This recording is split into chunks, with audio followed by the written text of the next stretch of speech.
Si vous regardez ceci en vous demandant «Le Galaxy S26 Ultra vaut-il vraiment la peine d'attendre et répondra-t-il à tous mes doutes?»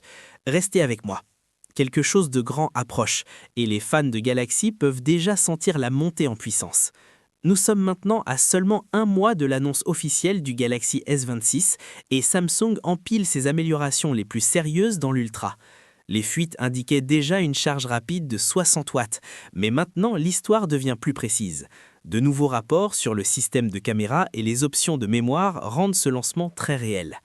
Le leaker Ahmed Quater vient de partager de nouveaux détails sur la caméra, et ce sont le genre de choses que l'on ne fait pas simplement défiler. Selon ces informations, le Galaxy S26 Ultra devrait embarquer une énorme caméra principale de 200 mégapixels avec une ouverture f1.4, associée à un téléobjectif de 50 mégapixels à f2.9. Comparé à la génération précédente, cette combinaison laisse entrer nettement plus de lumière sur le capteur, et cela change tout dans vos prises de vue. Plus de lumière devrait se traduire par des images plus nettes, moins de bruit visible, un meilleur contrôle des tremblements et des photos qui paraissent plus naturelles, plus proches de ce que vos yeux voient réellement. Ce n'est pas seulement une démonstration de fiches techniques, c'est le type d'amélioration de caméra que vous ressentirez chaque jour lorsque vous ouvrirez le viseur.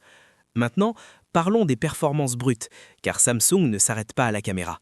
La version haut de gamme du Galaxy S26 Ultra devrait être livrée avec 16 Go de RAM et 1 Teraoctet de stockage. À un moment où les pénuries de RAM touchent l'ensemble de l'industrie, conserver cette configuration parle fort aux utilisateurs avancés. La seule chose à laquelle Samsung n'a pas encore répondu est simple. Ce modèle entièrement équipé apportera-t-il aussi une hausse de prix nette? Cela reste à voir. Ce que nous savons, c'est le calendrier.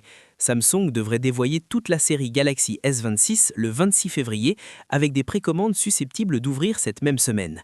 Après cela, les Galaxy S26, S26 Plus et S26 Ultra devraient arriver en rayon à partir du 11 mars dans certaines régions.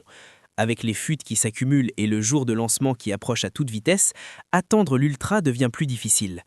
Et juste au moment où l'engouement atteint son pic, quelque chose d'autre glisse discrètement dans le champ de vision, suggérant un sérieux coup de force. C'est là que les choses changent vraiment. Le Galaxy S26 Ultra américain est apparu discrètement sur Geekbench pour son tout premier passage de benchmark. C'est le moment clé. En son cœur se trouve le Snapdragon Elite Gen 5 de Qualcomm. Et cette seule apparition laisse déjà entendre que l'Ultra est conçu pour quelque chose de plus sérieux. L'histoire s'approfondit lorsque vous regardez les fréquences. Cette unité précoce ne fonctionne même pas à plein régime, elle est légèrement bridée, ce qui suggère que Samsung se retient.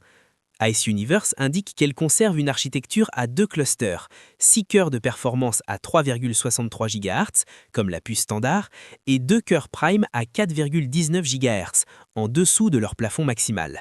Les puces optimisées pour Galaxy montent généralement plus haut, donc cela semble délibéré. Elle est intégrée à la plateforme mobile et positionnée comme le processeur mobile le plus rapide du monde, et pourtant Samsung ne la libère pas complètement ici. Même dans cet état bridé, le Galaxy S26 Ultra obtient environ 3466 en monocœur et 11035 en multicœur. Une fois les fréquences finalisées, ces chiffres devraient augmenter. Pour donner du contexte, des téléphones comme le OnePlus 15 se situent généralement autour de 3600 en monocœur et environ 10 500 en multicœur. Comparé à ce que le Galaxy affiche déjà, l'objectif est évident, le smartphone Android le plus puissant à ce jour. Mais ce n'est que la moitié de l'histoire. Des informations préliminaires pointent vers un nouveau mode de prise de vue de 24 mégapixels qui change la façon dont vous prenez des photos. Ice Universe affirme que ce mode apporte essentiellement une latence d'obturation nulle. Aucune pause, aucun délai, juste une capture instantanée lorsque vous appuyez sur le bouton. Cela semble subtil, mais en vie réelle, c'est énorme. Des années de plaintes sur le retard de l'obturation trouvent enfin une réponse. Vous appuyez sur le bouton, l'instant est figé et le capteur est de nouveau prêt. Idéal pour les premiers pas d'un enfant ou un mouvement soudain de votre animal. Après cela, le téléphone n'a besoin que de 3 secondes pour processer l'image, donc votre prise de vue est prête à être partagée presque immédiatement.